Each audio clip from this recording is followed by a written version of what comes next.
when they saw their sales volume increase. People were driving at night more than ever before due to improved modern lighting systems on their cars.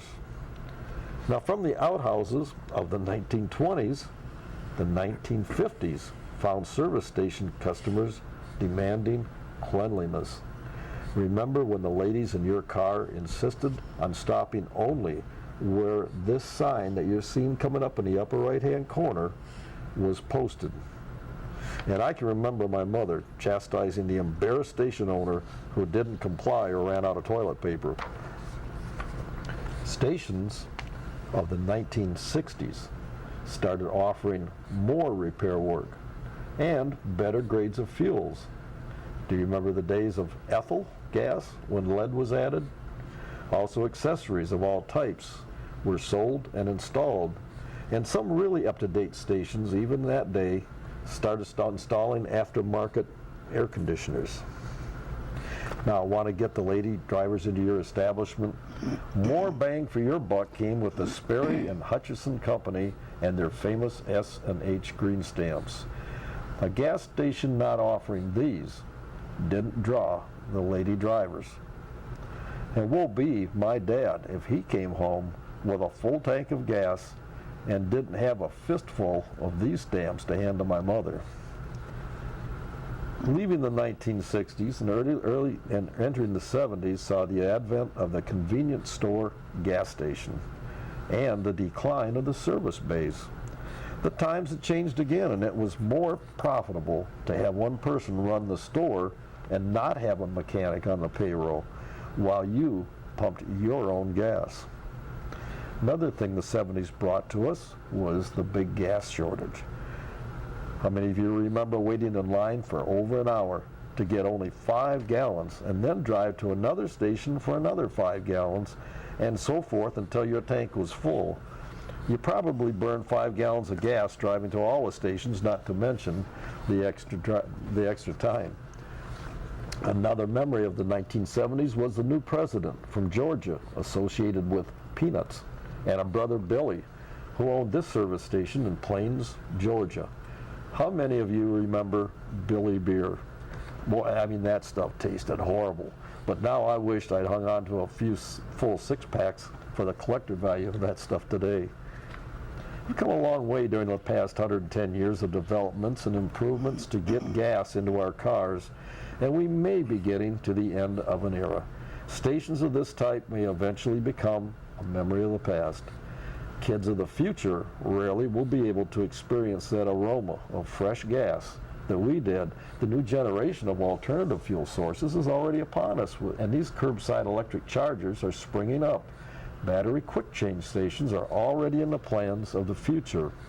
It looks like we've come full circle in a full century where we started feeling our horseless carriages at the curbs of those muddy streets in our towns in 1900 to the curbside electric charging stations of the day.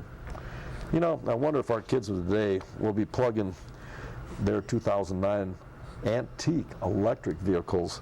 Electric vehicles. Yeah, into a DJ's trailer that shows 50 years Absolutely. from now. I'll be there. I'll be there.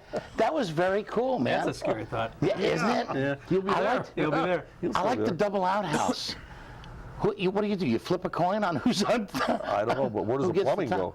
I'm going to say.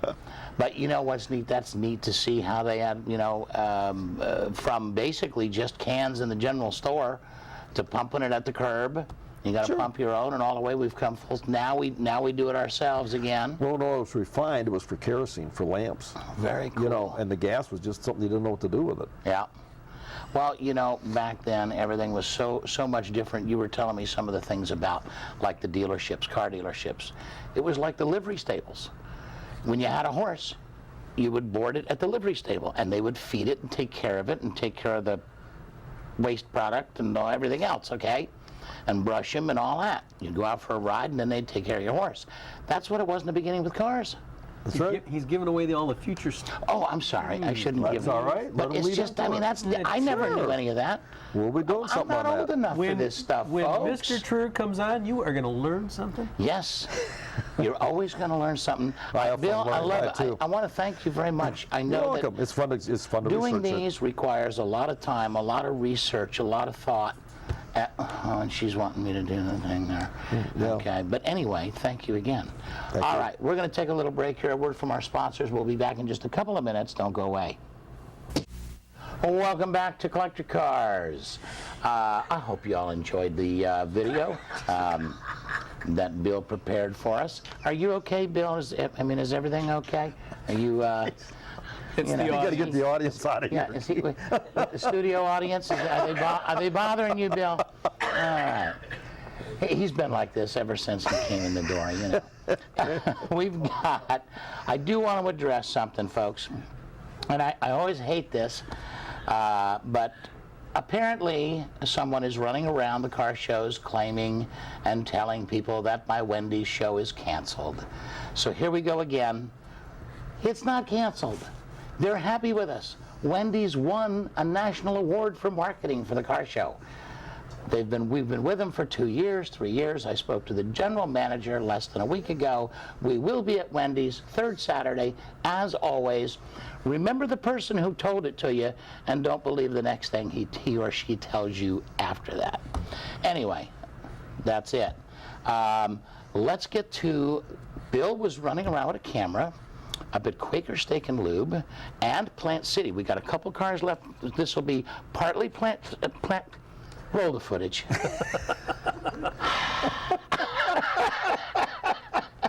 Yes. Oh, look at that. Nice Model A. Ah, Isn't that pretty? This is at Plant City, and excellent car. I mean, it's. We talked a little bit about the fact that in that era, you know, as you were approaching the late 20s and 30s, that and maybe you can collaborate this, Bill, that a lot of times you'd go into the dealer and you would say, oh, I like that car, but I want the wheels painted yellow or something. And then they would do that for you. That's how they customize some of the vehicles. And he was talking about, because I asked him, I said, you know, why that color wheel? Does that make sense? But apparently that's what they did back then. Now, those straw wheels were very popular too. That color, that straw color on those. Yeah.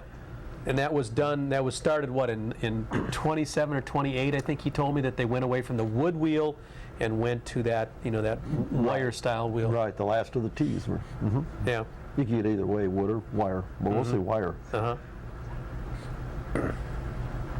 That Model A too, and you come around the front with that camera, when you see it next time, that's got a slanting windshield. Notice that windshield slants a little bit. Really? And that was something new on the Model A in 31. Again, you know, suicide doors. I mean, you know, back in the Yeah. 30s.